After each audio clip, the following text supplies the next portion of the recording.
नमस्कार. मालिकेच्या आजच्या भागामध्ये आपल्याला पाहायला मिळणार आहे की यश आणि कावेरी यांचा सुखाचा संसार सुरू होणार आहे, पण त्यामध्ये एक विघ्न येत आहे. ते म्हणजेच मा सगळ्यांच्या समोर दाखवते वेगळं आणि फक्त कावेरीशी वेगळ्याच पद्धतीने वागत आहे.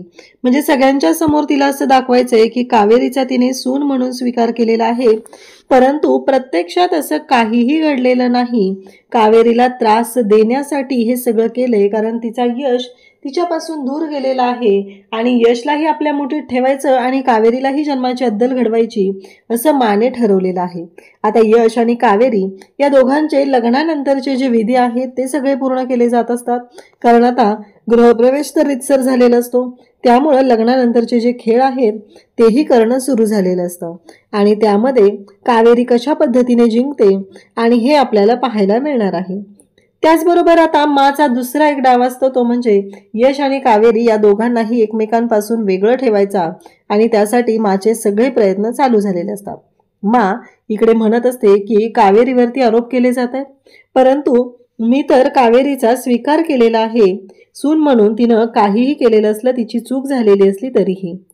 तेव्हा मात्र यश सर्वांच्या समोर एक गोष्ट बोलत आहे की जोपर्यंत कावेरीवरील आरोप सिद्ध होत नाहीत, म्हणजे ती निर्दोष आहे हे सिद्ध होत नाही, तोपर्यंत माझ्यामध्ये आणि कावेरीमध्ये नवरा बायकोचं नातं नसेल, असा शब्द आता यशने सगळ्यांना दिलेला आहे. कारण कावेरीवरती वाटेल ते आरोप केले जात होते आणि त्यासाठी यशने हा निर्णय घेतलेला असतो.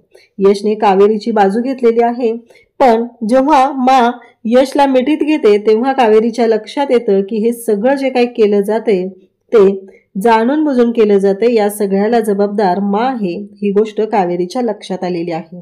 आता या सगळ्यावर मार्ग काढत कावेरी कशा पद्धतीने यश सोबत संसार करणार आहे, यश आणि कावेरी यांच्यामध्ये फूट पाडण्यासाठी माला जे काही करता येईल ते सगळं माझं प्लॅनिंग सुरू आहे.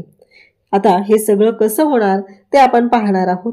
त्यासाठी हा व्हिडिओ शेवटपर्यंत पहा. त्याचबरोबर चॅनलवरती नवीन असाल तर चॅनलला नक्की सबस्क्राईब करा, व्हिडिओला लाईक करा. इकडे आता कावेरी आणि यश या दोघांचा गृहप्रवेश करायचा असतो. त्यासाठी मा देवाच्या समोर उभी असते आणि म्हणत असते, काहीही झालं तरीही मी आता हा निर्णय घेतलेला आहे, तो कुटुंबासाठी घेतलेला आहे. त्या मुलीला मला यशच्या आयुष्यातून काढून टाकायचं आहे, कारण यशची काहीही चूक नाहीये, तरीही माझा यश त्यामध्ये भरडला जातोय, हे सगळं बोलणं चाललेलं असतं. आणि मा हे सगळं मुद्दामहून करत असते. तिथे येते आणि म्हणते की मला तिथे गरज पडली तर कडक लक्ष्मी बनून हे सगळं करावं लागणार आहे, अशा पद्धतीने मा बोलत असते. आता कावेरी आणि यश तिथे असतात आणि प्रत्येकाला माने एक एक काम सांगितलेलं आहे, म्हणजे औक्षण करायचं आहे, गृहप्रवेश करायचा आहे. त्यावेळेस एक एक गोष्ट सांगितलेली असते. विद्याला पुढे बोलवते आणि विद्याला सांगू लागते की विद्या, तू औक्षण करून घे, हळदी कुंकू लाव. मग विद्या खुश असते. विद्याला खूप बरं वाटत असतं, कारण कावेरीचा या घरामध्ये सून म्हणून स्वीकार केला जातोय, ही गोष्ट विद्याला खरंच खूप आवडलेली असते. म्हणून विद्या सुद्धा या सगळ्यासाठी तयार असते. तिलाही बरं वाटत आहे की कावेरी या घरामध्ये येते, ही गोष्ट आनंदाची आहे. परंतु इकडे या सगळ्या मागे माचा उद्देश काय आहे, हेतू काय आहे, तेच कोणाला माहिती नसतं. त्यानंतर यशला सुद्धा बरं वाटत आहे, दोघांचंही औक्षण केलं जातं. मग पौर्णिमाला मा सांगते की पौर्णिमा भाकर तुकडा ओवाळून टाक. मग पौर्णिमा भाकर तुकडा ओवाळून टाकते. त्याचबरोबर हे सगळं जे घडत असतं ते मा खूप आनंदाने करत असते, कारण यशच्या समोर तर हा आनंद तिला दाखवायचा असतो. कावेरी सुद्धा खुश झालेली असते. इतक्या दिवसानंतर आपल्या माणसांनी आपल्याला स्वीकारले, या गोष्टीचा आनंद कावेरीच्या चेहऱ्यावरती दिसत असतो. त्यानंतर मा बोलवते ती म्हणजे यमुनाला. अगं यमुना, झालं का नाही तुझं? अगं तुझा दादा, वहिनी, नवीन वहिनी घरात आलेली आहे, चल आता बरं मापटं घेऊन ये. मापटं ओलांडल्याशिवाय नवीन नवरीने कसा गृहप्रवेश करायचा, हे सगळं सांगितलं जातं. तेव्हा मात्र यमुनाला ही गोष्ट पटतच नसते की मा अशी कशी वागू शकते, या मुलीला मा का स्वीकारते, हा प्रश्न पडलेला असतो. आणि म्हणूनच यमुनाची चिडचिड सुरू झालेली असते. तिला हे अजिबात आवडत नसतं की कशासाठी, का ह्या मुलीला स्वीकारते मा, माच्या डोक्यात काय सुरू आहे. मगाशीपर्यंत तर मा वेगळाच विचार करत होती, हे सगळं उदयच्या मनात सुद्धा सुरू झालेलं आहे. आता कावेरीला सांगितलं जातं माप ओलांड आणि या घरामध्ये गृहप्रवेश कर. कावेरी माप ओलांडते. त्या घरामध्ये गृहप्रवेश करणारच असते. तेवढ्यातच तिथे काचा सांडतात. म्हणजे एक ग्लास असतो तो फोडला जातो. मुद्दामच जो पाण्याचा ग्लास पौर्णिमाच्या हातामध्ये असतो, भाकर तुकडा ओवाळण्यासाठी ते पाणी आणलेलं असतं, आणि पौर्णिमाला धक्का देते आणि बरोबर तो ग्लास जो आहे तो खाली पडतो. खरं तर तो ग्लास खाली पडण्याची काहीही गरज नव्हती. आणि तिथे लगेचच म्हणते की अगं होतं असं कधी कधी, एवढा नको विचार करू, त्या काचा गोळा करून घे बरं. माने मुद्दामच त्या काचा तिथे सांडलेल्या असतात. कावेरी आत गृहप्रवेश करणार असते म्हणून हे सगळं केलेलं असतं. त्याच वेळी विद्या म्हणते की आता नवीन नवरी गृहप्रवेश करणार आहे, तर असं कसं, उखाणा तर झालाच पाहिजे असं विद्या सांगते. तेव्हा म्हणते की हो, इकडे पौर्णिमाला त्या सगळ्या काचा आहेत त्या गोळा करायला सांगितल्या जातात आणि सांगितलं जातं की पदराने त्या काचा ज्या आहेत त्या बाजूला काढून घे तिथल्या, असंही सांगितलं जातं. आणि त्याचबरोबर हे सगळं जेव्हा घडत असतं तेव्हा मात्र कावेरीला आता सांगितलं जातं की उखाणा घे आणि आत ये. कावेरी उखाणा घेते. कावेरी म्हणते की आजपर्यंत वाटेवर होते काटे, आता आले आहेत फुलं, आणि कायमस्वरूपी मी यशची साथ देईल. म्हणजे यशची साथ कधीच सोडणार नाही असा कावेरीने उखाणा घेतलेला असतो. खरं तर कावेरी मनापासून हे सगळं करत असते. मग कावेरी आता एक एक पाऊल टाकून घरात येत असते. पण कावेरीच्या पायामध्ये काचा असतात आणि त्या काचांवरून कावेरी चालत येते. तिच्या पायामध्ये त्या काचा घुसलेल्या असतात आणि यशला म्हणते की जा रे, मिठाई घेऊन ये. म्हणजे माचं हे जे काही वागणं आहे ते विचित्र असं चाललेलं आहे. कारण माला दाखवायचं एक आहे सगळ्यांना आणि प्रत्यक्षात वेगळंच आहे. म्हणजे सगळेजण आता बाजूला झालेले आहेत आणि कावेरी आता आत येत आहे. तेव्हा मात्र म्हणत असते की असंच तुला आता एक एक करून हे करणार आहे. तुला वाटलं काय एवढं सहजासहजी तू माझ्या यशला तुझ्या आयुष्यामध्ये मिळवून घेशील आणि या घरामध्ये एवढं सहजासहजी हक्क गाजवशील?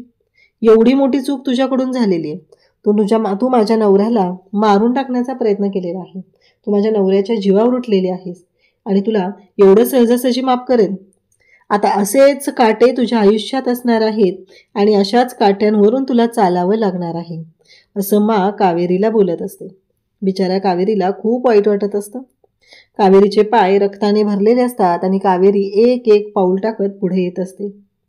परंतु माझ्या डोक्यात वेगळंच काहीतरी सुरू असतं आणि कावेरीला ती तशा पद्धतीने बोलत सुद्धा असते. कावेरीने एक एक पाऊल टाकलेलं असतं आणि त्यानंतर तिला सांगते की असंच आता तुला पुढे जायचं आहे आणि तुळशीला तिथे नमस्कार करायचा आहे. खूप हौस होती ना तुला धर्माधिकारी कुटुंबाची सून व्हायची. खरं तर त्या पायऱ्या उतरताना कावेरीला त्रास होणार आहे ही गोष्ट माहिती असते, म्हणून तर मुद्दामून हे सगळं केलं जातं आणि सांगितलं जातं की तुला हे सगळं करावं लागेल. आणि त्याचबरोबर तिथे कावेरी जाते, चालत जाते, तिला पाय तिचा घसरतो, तिचा तोल जातो. तेव्हा म्हणते अशाच गोष्टी तुला कराव्या लागणार आहेत. माझं घर ओरबाडलं आहेस, माझी माणसं ओरबाडलेली आहेत, पण हे कधीच मी शक्य होऊ देणार नाही असं हे सगळं माझं बोलणं चाललेलं असतं. बिचारी कावेरी तिथे पडलेली असते आणि त्याच वेळी तिला हे बोलत असते, तू लक्ष्मी बनून या घरामध्ये आलेली आहेस, पण मी कडक लक्ष्मी बनून तुला या घरातून एका महिन्याच्या आत माझ्या यशच्या आयुष्यातून काढून टाकणार आहे.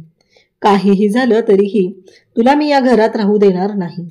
आणि माझा यश आला आणि त्याला जर हे सगळं तू सांगितलंस तर मी समजेल की तुला काय करायचं आहे ते, कारण तू त्याच विचारांची आहेस असं तिचं बोलणं सुरू असतं. तेव्हा मात्र कावेरी शांतच असते. कावेरीला कळतच नाहीये की काय बोलू आणि कसं बोलू. तेव्हा मात्र इकडे ने तिला सांगितलंय की तू खरी असशील ना तर यातलं यशला काहीच सांगणार नाहीस, कारण मला माहितीये की काय होणार आहे ते. तू जर यशला सांगणार असेल, तू एवढी बोलत असते ना तुझं यशवर खूप प्रेम आहे, खूप प्रेम आहे, मग कळेल तुझं यशवर किती प्रेम आहे आणि तुला यशबद्दल काय वाटतं ते, असं तिचं बोलणं चाललेलं आहे. तेवढ्यातच यश येतो. कावेरी मला नमस्कार करते आणि म्हणते तुमचा आशीर्वाद जर माझ्यासोबत असेल तर मला घाबरण्याची गरज नाहीये. तेवढ्यात यश तिथं आलेला असतो. यश म्हणत असतो की काय झालंय, आणि यशला खरं तर ते सगळं धक्कादायक वाटत असतं.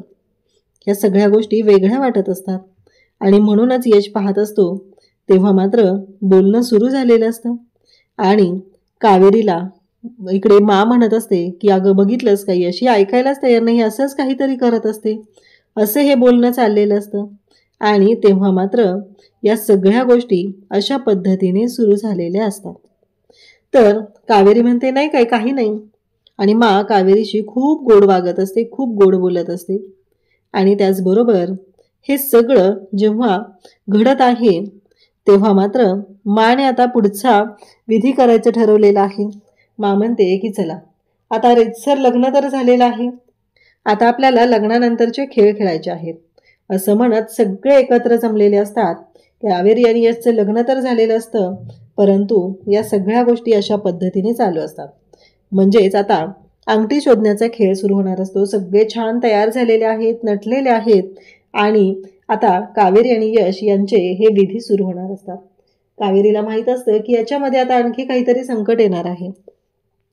या प्रत्येक संकटावर मार्ग काढतच पुढे जायचं आहे हे कावेरीला माहिती आहे. कितीही काहीही झालं तरीही आपल्याला याच्यातूनच पुढे जावं लागणार आहे. या गोष्टींचा विचार कावेरीने केलेला असतो. कावेरी सुद्धा छान तयार झालेली असते आणि आलेली असते. मग मा कावेरीला म्हणते की यश तू बस रे. कावेरीलाही बसायला सांगितलं जातं तिथं पाठावरती. कावेरी सुद्धा पाठावरती बसते, पण त्या क्षणी कावेरीला जाणवतं की नक्की काही आता गोंधळ असणार आहे ना.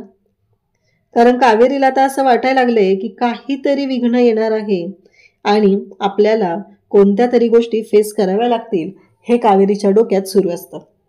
तेव्हा मात्र यश कावेरीच्या समोर बसलेला आहे, मा तिथं आहे. दोघेही एकमेकांकडे पाहत आहेत आणि त्याचसोबतच यश कावेरीला म्हणतो की काय झालं. आणि कावेरी बसताना कावेरीच्या पायाला बांधलेली जी पट्टी आहे ती यशला दिसते. आणि त्याचबरोबर इकडे या सगळ्या गोष्टी जेव्हा घडत असतात तेव्हा मात्र माच्या समोरच यश कावेरीला विचारतो काय झालंय पायाला, तुमच्या पायाला काय लागले. कावेरी बिचारी शांतच असते. कावेरी काहीच बोलत नाही. खरं तर ती बोलणार तरी काय असते, कारण काय लागले हे तिलाही माहिती आहे. पण माने तिला सांगितलेलं सुद्धा आहे की हे कोणालाच सांगायचं नाही.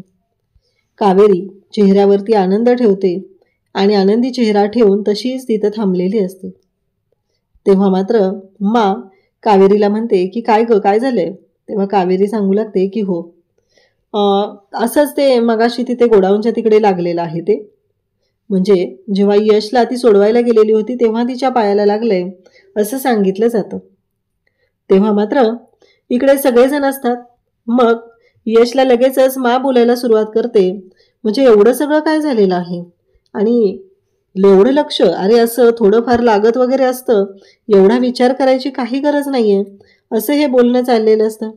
आणि तेव्हा मात्र इकडे कावेरी आणि यश दोघंही आहेत आणि मग आता आपला जो विधी आहे तो सुरू करायचा असं माने सांगितलेलं असतं.